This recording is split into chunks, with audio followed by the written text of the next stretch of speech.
痛みを感じろ。痛みを考えろ。痛みを受け取れ。痛みを知れ。痛みを知らぬ者に本当の平和はわからん。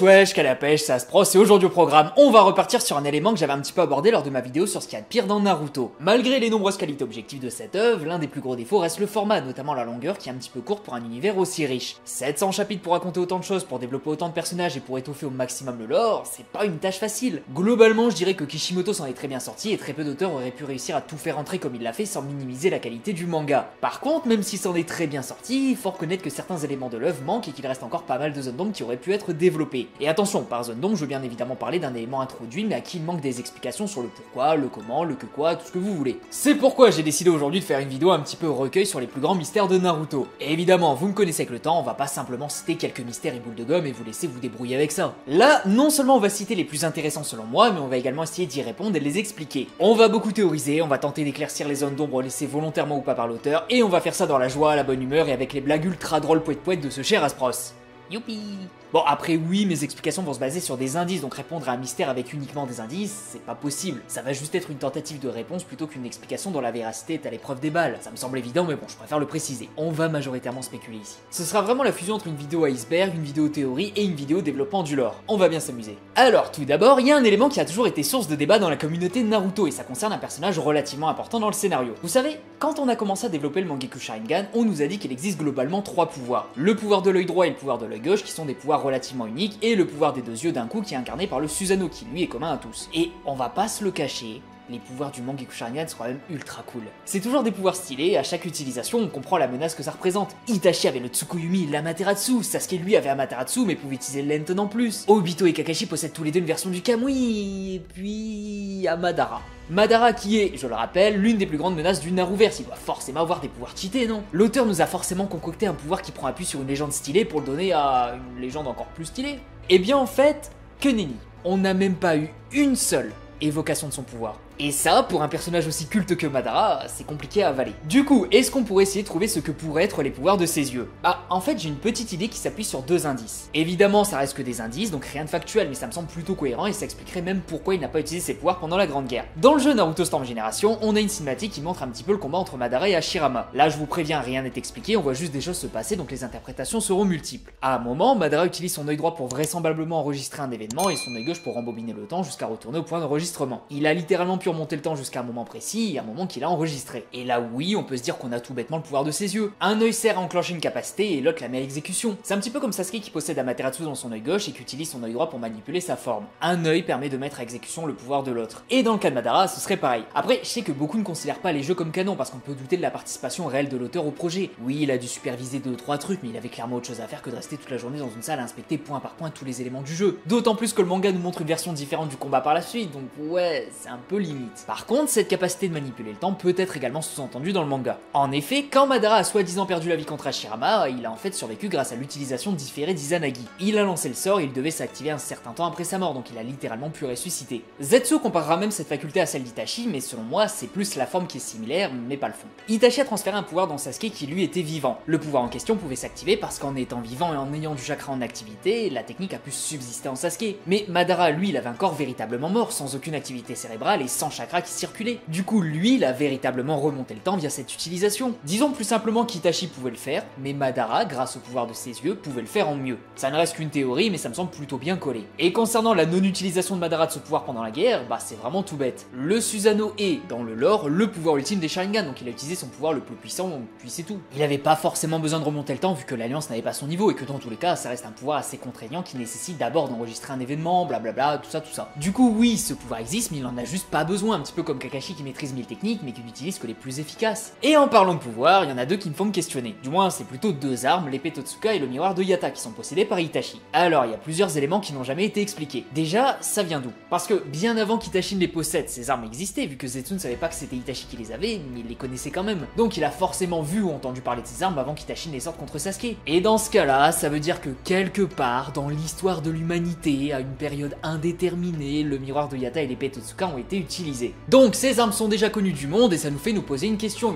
qui est malheureusement elle aussi sans réponse. Comment Itachi a fait pour les obtenir? Parce que là on a que deux hypothèses. La première est que ça vient tout simplement de son patrimoine génétique, en mode il s'agit de son Susanoo au même titre qu'il possède le Tsukuyomi et l'Amaterasu comme pouvoir du Mangekyou Sharingan. Il n'a pas eu à obtenir ces armes parce que c'est le propriétaire de base. Et du coup ça signifierait que les pouvoirs du Mangekyou Sharingan ne sont que partiellement uniques dans le sens où deux Uchiwa peuvent avoir les mêmes. Le Susanoo d'Itachi est le même que celui d'un Uchiwa d'un temps passé, potentiellement un ancêtre, et Itachi en a tout simplement hérité. D'ailleurs je fais un petit aparté, mais ça voudrait dire que potentiellement Sarada pourrait en hériter également, ou tout simplement les pouvoirs du Mangekyou Sharingan de son père ou de son oncle. Et j'avoue, ça pourrait faire un bon gros fanservice comme on les aime. En tout cas moi je suis clairement pour. Enfin bref, soit Itachi les a de naissance, soit il les a obtenus via un procédé qui n'a pas été expliqué. Alors l'épée est spectrale, donc elle n'a pas de forme physique au sens large du terme. Ça fait qu'Itachi n'a pas pu l'obtenir en la trouvant derrière un arbre. C'est une épée aux propriétés particulières, donc on peut imaginer que la méthode d'acquisition l'est tout autant. Et ça tombe bien, on a des personnages qui obtiennent de la puissance via un procédé d'acquisition. Les Otsutsuki mangent le fruit du chakra de l'arbre et ils acquièrent de la puissance supplémentaire, donc est-ce que ce procédé est le même ici? Ou est-ce que ça y ressemble? Itachi aurait-il trouvé une entité de chakra qui lui a permis d'acquérir les armes de son Susanoo? C'est possible. Et d'ailleurs j'ai même une petite théorie personnelle qui est un petit peu tirée par les cheveux, mais bon, les meilleures théories ne sont-elles pas les plus folles? Personnellement, je pense que oui. Mais bref, on sait que l'épée Totsuka est une épée de la famille des lames de Kusanagi. Kusanagi étant une épée physique que possède Orochimaru. Ça fait que Kusanagi, donc une épée physique, et Totsuka, une épée spectrale, sont de la même famille. Je pense donc que les deux épées sont des épées d'apparence classique de base et qu'il est possible de convertir Totsuka en une arme spectrale. En gros, à la base, Totsuka est une épée en acier classique, sauf que cet acier sert de sorte de prison au véritable pouvoir de cette arme. Une fois libéré de cette prison d'acier, Totsuka, donc le chakra manifestant l'entité Totsuka, peut être tout simplement utilisé par un ninja. On a vu que Sasuke a récupéré le chakra des bijoux et l'a utilisé pour booster son Susanoo, donc pourquoi pas utiliser le chakra d'une arme pour modifier les propriétés de son Susanoo. Itachi aurait donc trouvé une épée et un bouclier d'apparence classique, mais que seuls ses yeux pouvaient véritablement comprendre. Il aurait donc assimilé le chakra de ces deux armes afin de se les approprier et d'utiliser leur véritable essence. Orochimaru n'a jamais pu les trouver parce que ses yeux n'étaient pas capables de voir au-delà de leur apparence banale. C'est ultra tiré par les cheveux. Mais bordel, ça expliquerait tout. Quand on dit que les Sharingan ne laissent échapper aucun détail, ce serait la preuve ultime. Parce que oui, ce serait étrange qu'Itachi possède naturellement des armes aussi cheatées sans qu'il y ait un élément extérieur pour justifier tout ça. Mais bon, peut-être que dans Boruto, ce sera évoqué. Je l'espère. Et en parlant de pouvoir, il y en a un qui m'intrigue un petit peu, celui d'Hashirama, et qui est le gars le plus populaire sur le dark web pour la vente clandestine d'organes. Oui, il possède le Mokuton, donc c'est un attribut héréditaire. Oui, il possède des capacités hors normes parce que c'est un Senju. Mais son mode ermite, c'est quoi? Parce que jusqu'à présent, on a seulement vu les modes ermites très spécifiques, comme le mode ermite des crapauds, le mode ermite des serpents et le mode ermite Rikudo, même si lui c'est encore différent des autres. Sauf que celui d'Hashirama, ça vient d'où? Ça vient d'un animal? Il est né naturellement apte à accumuler l'énergie naturelle, un petit peu comme le clan de Jugo? Parce que oui, je sais qu'on ne sait pas grand chose sur Hashirama dans tous les cas, mais reconnaissez que son mode ermite, c'est intriguant. Surtout en sachant que les modes ermites des crapauds et des serpents nécessitent une méthodologie particulière. Donc c'est quoi celui d'Hashirama? Eh ben on sait pas. Et à travers mes recherches, j'ai pu trouver 3 théories. 2 sympas et une extrêmement stylée. Tout d'abord, on peut se dire que son mode ermite est celui des limaces. Tsunade a une affinité avec Katsuyu et possède le même sceau que sa grand-mère Mito. Mito étant la femme du premier Hokage, on peut se dire qu'il a appris auprès d'elle, un petit peu comme Minato a appris le Fuinjutsu des Uzumaki avec sa femme. Le dieu des shinobi serait donc une limace. Stylé, hein? Ouais bon, j'avoue pas trop. Sinon on peut dire que c'est le mode ermite des singes au vu de la ressemblance assez frappante entre Hashirama et Enma. Et d'ailleurs, on sait qu'Enma est un sérieux favori au titre d'invocation la plus puissante, donc faire de lui l'invocation du plus puissant, ça semble presque logique. On peut même se dire que c'est Hashirama qui a initié Hiruzen dans l'art de l'invocation et qui lui a présenté son animal favori. Pourquoi pas? Ça reste une possibilité. Et enfin, la meilleure des théories possibles, le mode ermite d'Hashirama viendrait du soleil directement. Oui. Je suis complètement sérieux. Regardez les marques sur le visage d'Hashirama en mode ermite et comparez-les à celles sur le visage de Ra, le dieu égyptien du soleil. C'est troublant. Et c'est d'autant plus troublant qu'on pourrait même justifier ça de manière scientifique en se disant que par le principe de photosynthèse, le bois et la chaleur du soleil peuvent créer des plantes et de la végétation, ce qui conférerait à l'utilisateur une énergie illimitée. Grosso merdo, la photosynthèse c'est le processus par lequel les plantes, les algues et certaines bactéries convertissent la lumière du soleil en énergie chimique. Si le bois d'Hashirama est combiné au mode ermite du soleil, ça créerait une sorte de cercle vertueux d'accumulation d'énergie. Théoriquement, le temps que ce procédé est actif, Hashirama n'aurait pas de limitation temporelle comme Naruto par exemple. Du coup, on pourrait se dire que le mode ermite d'Hashirama serait une recréation du soleil et que du coup il pourrait utiliser les rayons de son mode ermite pour créer un petit peu de la photosynthèse, qu'il fasse jour ou qu'il fasse nuit. Et évidemment, toute la dualité Hashirama-Madara, l'ombre et la lumière, le soleil et la lune, le bien et le pas bien, c'est plutôt plausible. Le mode ermite du soleil sonne tellement bien en vérité et c'est vraiment dommage qu'on ne l'ait pas exploité. Hashirama est super important et on continue de ne pas le développer. Parce que bordel, j'ai pas oublié qu'on sait toujours pas comment il est mort non plus. Le dieu des shinobi, l'homme dont les cellules sont si cheatées qu'elles permettent de ne plus avoir besoin de se sustenter, l'homme qui a souri devant Madara recouvrant Kyuubi d'un Susanoo parfait, cet homme si invincible que même des décennies plus tard ses cellules font marcher le commerce de la course au plus puissant. Ce mec a pu mourir et on ne sait pas comment. C'est scandaleux. Autant le mode ermite, ça va. Je peux le comprendre. On nous le montre au bout de 600 chapitres, l'auteur n'avait pas le temps de nous en parler un petit peu plus, il voulait pas compresser encore plus la fin de son manga pour ce genre de choses, donc tranquille. Franchement, je le comprends, je me moque un petit peu, c'est juste une technique assez banale. Mais la mort d'un personnage aussi important, ça non. Ça c'est refusé. On se doit de savoir, même si ça n'a aucun intérêt dans le scénario, même si notre vision de l'œuvre ne va pas changer, on ne peut pas ignorer cet élément. Et du coup, vu qu'on n'a aucun élément de réponse, on est obligé de théoriser pour avoir un semblant d'explication. Déjà, ça me semble presque impossible d'imaginer qu'Hashirama ait pu mourir au combat. Même face à une unité pendant une guerre comme Tobirama, c'est inconcevable. Tu ne peux pas créer un personnage aussi fort pour mourir face à des ninjas qui n'ont même pas été cités dans l'œuvre. Surtout que l'unité qui aurait tué Hashirama serait légendaire. Les Sannin le sont devenus en affrontant Hanzo, et Hanzo est un petit merdeux à côté d'Hashirama, le dieu des shinobi. Donc non, je refuse d'imaginer qu'une unité aussi forte soit-elle et même avec les circonstances les plus défavorables possibles puisse vaincre Hashirama. Il nous reste donc la théorie de la maladie. Comme beaucoup de ninjas dans ce monde aussi sain qu'un lépreux au Moyen-Âge, Hashirama pourrait avoir été victime d'une maladie. L'explication la plus plausible en vérité, c'est un problème de souci au niveau des cellules. Le nombre de fois qu'une cellule peut se régénérer est limité, donc plus tu te soignes, plus tu raccourcis ton espérance de vie. Hashirama se battait en permanence, donc oui, son espérance de vie a dû drastiquement diminuer. Pour reprendre l'expression d'une petite pépite française de l'humour, il est mort de vieillesse, mais jeune. Son espérance de vie a tellement été raccourcie à la suite de ses affrontements avec Madara qu'il est parti manger les pissenlits par la racine. Et pas celle de Danzo, bande de dégueulasses. Sinon, il y a également la théorie d'une tumeur que j'avais évoquée lors de l'épisode 2 sur les 6 théories sur Naruto. Allez la voir, j'aime trop cet épisode. Bref, dans cette théorie, j'évoquais l'idée qu'Hashirama puisse être mort d'une tumeur au vu de la nature même d'une tumeur. Bon, pour le petit cours, une tumeur c'est une masse anormale de tissu qui résulte d'une croissance excessive des cellules. Croissance, excessive, cellules... Vous captez? En se soignant en permanence et en régénérant autant ses cellules, Hashirama a provoqué un processus ininterrompu de reproduction cellulaire, ce qui a pu poser un problème à un moment. Une cellule s'est mal régénérée, elle était trop abîmée ou autre, et ça a provoqué une tumeur. Chaque fois qu'une cellule se divise, il y a une petite chance d'erreur dans la copie de l'ADN. Sauf que, comme le corps est bien fait, il dispose d'un mécanisme de correction de ces erreurs. Mais ça, c'est surtout chez un être humain normal dont les cellules ne se régénèrent pas autant et aussi vite. Chez Hashirama, ce dispositif a dû être surexploité jusqu'à commettre une erreur et a transformé une cellule normale en cellule cancéreuse. C'est selon moi l'explication la plus logique d'un point de vue scientifique, mais je sais pas si l'auteur a pensé aussi loin. Il a dû se rendre compte qu'Hashirama était juste trop fort, tant niveau puissance que niveau vitalité, donc il savait pas comment il aurait pu le faire mourir. Il a laissé ça volontairement dans le flou parce qu'en vrai il savait pas lui-même. Et s'il avait vraiment choisi une cause, ça aurait été compliqué de le justifier vu l'aura du personnage, donc l'un dans l'autre c'est peut-être le meilleur des plans. C'est frustrant, oui, effectivement, mais si on est parfaitement objectif, c'est compréhensible. Et d'ailleurs, c'est un petit peu le même concept avec le pays oublié. Dans l'univers de Naruto, on nous présente un monde de ninjas qui sont majoritairement répartis dans 5 grandes nations avec des petites nations indépendantes aux alentours. On nous indique également que parmi ces nations, il existe des ninjas, donc les combattants, et les autres qui sont les travailleurs plus classiques comme des commerçants par exemple. Par contre, vous n'êtes pas sans savoir qu'il existe une troisième catégorie de guerriers.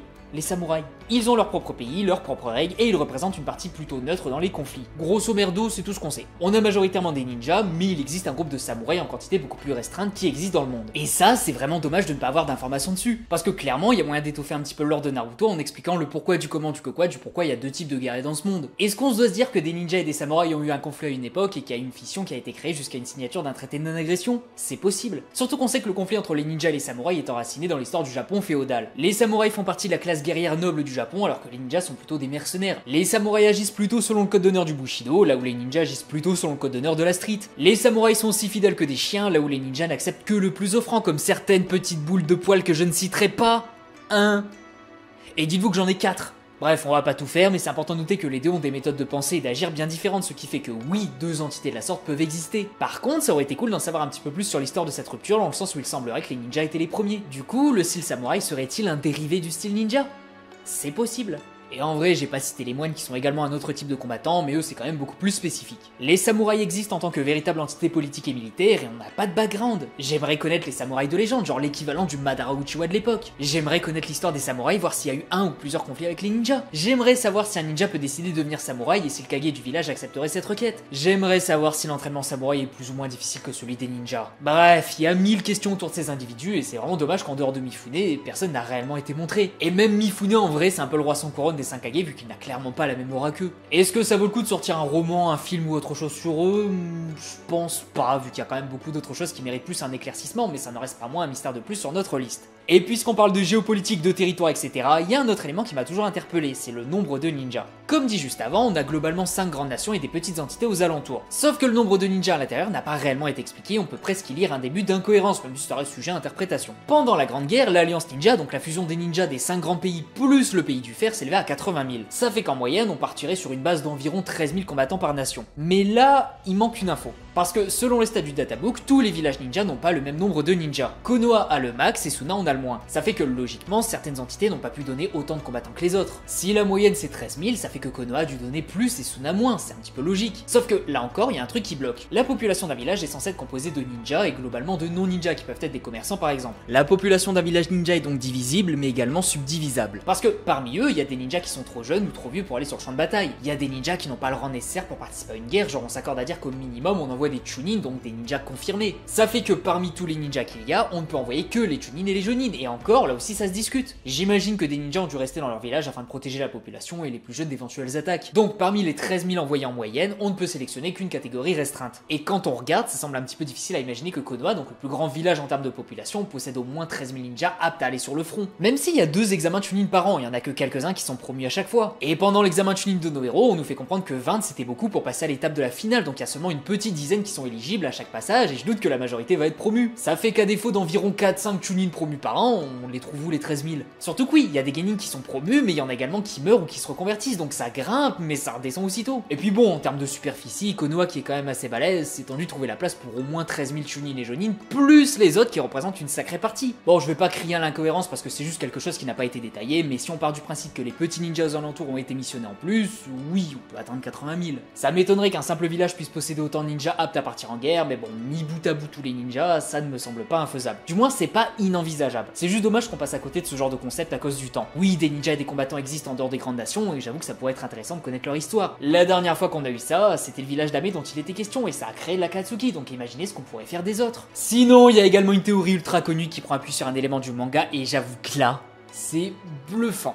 Tellement ça semble logique. On va essayer d'éclaircir ce mystère évidemment, mais j'avoue que c'est un de mes préférés. Quand Naruto, Sasuke et Sakura ont reformé l'équipe 7 pendant la guerre, ils ont utilisé la technique d'invocation. Sauf que quand Naruto a essayé d'invoquer Gamabunta, c'est Gamakishi qui est venu. Sa justification était que son père n'était pas disponible. Et juste avec ça, on a plein de questions qui peuvent nous venir en tête. Je vais évoquer que les principales évidemment parce qu'on n'a pas 8 heures devant nous. Déjà, ça voudrait dire que lorsqu'un animal est invoqué, il y a un laps de temps durant lequel il peut décider de ne pas venir lui-même. Bon, j'imagine que la temporalité est à prendre avec des pincettes vu que l'invocation était instantanée et que jamais Gamakishi n'aurait le temps de se dévouer. C'est sûrement un truc en mode la salle de l'esprit et du temps et on va pas chercher plus loin. Par contre, il était occupé. Comment tu peux avoir quelque chose de plus important à faire que d'aider à sauver le monde? Et surtout, comment tu peux laisser ton gosse y aller sans toi-même te bouger les fesses en sachant que c'est toi le plus fort? Et c'est là que la théorie arrive. Beaucoup de gens y voient en fait un indice sur la survie potentielle de Jiraiya contre Pain. Une des règles dans les fictions et dans la narration en général est que si tu ne vois pas le personnage mourir, il n'est pas forcément mort. Jiraiya s'est enfoncé dans la flotte, mais on ne l'a pas vu rendre son dernier souffle, on l'a simplement assumé. Et même s'il est vraiment mort, peut-être que Nagato l'a ramené sans le savoir avec sa technique du cycle des réincarnations. Niveau temporalité, c'est assez flou sur sa limite dans le sens où il semblait assez stressé de ne pas pouvoir avoir assez de temps pour amener les gens qu'il a tués à Konoha, mais Obito a pu ramener Madara pendant la guerre, donc c'est difficile à dire. Mais je pense qu'on va tous s'accorder à dire que si l'auteur avait pris cette décision, on aurait pu la justifier d'un point de vue technique. Bref, Gamabunta, qui n'était pas présent pour Naruto pendant la guerre, pourrait être un indice dissimulé nous révélant que Jiraiya est toujours en vie. Je vois vraiment pas comment Gamabunta pourrait ne pas l'aider à sauver le monde.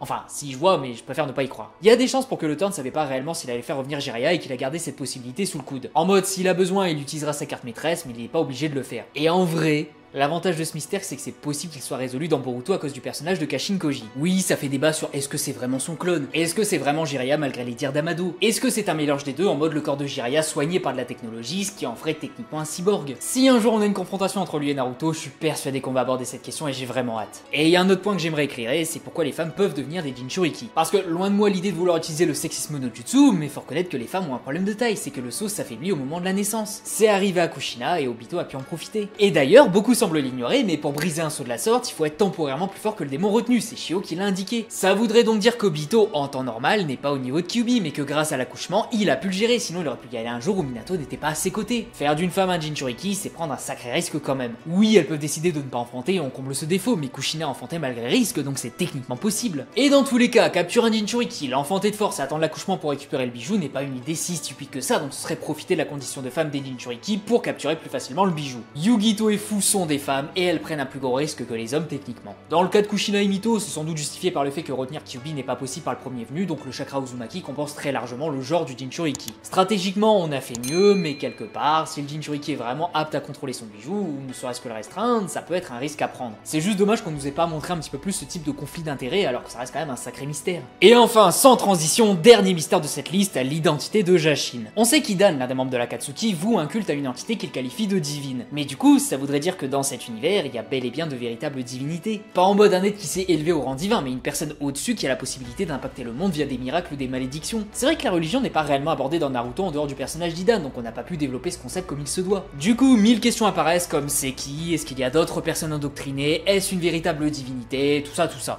Par contre, j'aimerais quand même proposer une petite théorie / analyse sur Jashin parce que je pense qu'on aurait pu faire d'une pierre deux coups en liant son origine aux Uzumaki. Les Uzumaki sont des cracks dans l'art du Fuinjutsu et l'une de leurs techniques est l'invocation d'un véritable dieu de la mort. Et est-ce que du coup, on ne pourrait pas lier les deux? Est-ce que Jashin ne serait pas justement l'une des divinités utilisables par les Uzumaki mais qui interagit avec le monde des vivants? On sait qu'il y avait plusieurs masques dans le repère des Uzumaki, donc c'est possible que chaque masque corresponde à une divinité invocable, tout comme c'est le cas avec le dieu de la mort. Que ce soit ce dernier ou Jashin, ils pourraient agir dans leur propre conscience, mais ils décident de mettre leur pouvoir au service des humains. Le dieu de la mort chercherait juste à récupérer des âmes à dévorer, donc offrir aux humains son aile lui permettrait de se remplir le gosier. Et par le même principe, on pourrait imaginer que Jashin est une divinité assoiffée de sang qui exige de ses fidèles violence, sanguinité et absence absolue de remords. Donc lier l'existence de Jashin aux Uzumaki aurait pu être sympa, histoire de développer un petit peu le lore de ces deux entités. Si on ne le fait pas, on doit juste se dire que dans Naruto, il existe des divinités qu'on ne connaît pas à notre échelle, qu'un être humain puisse s'élever au rang divin ou que c'est juste un charlatan avec un sacré pouvoir. Je vous laisse vous faire votre propre opinion sur ça. Mais voilà pour cette vidéo. Encore une fois, le but est surtout de mettre en lumière des éléments sombres du manga et d'essayer de trouver une justification à tout. Oui, je spécule sur absolument tout, mais c'est tout l'intérêt ici. Vous-même, n'hésitez pas à balancer vos explications les plus farfelues, turludutu, chapeau pointu dans les commentaires, on va bien s'amuser. Et d'ailleurs, c'est le genre de vidéo sujet en épisode 2, donc si vous avez d'autres mystères, appelez-moi Martin.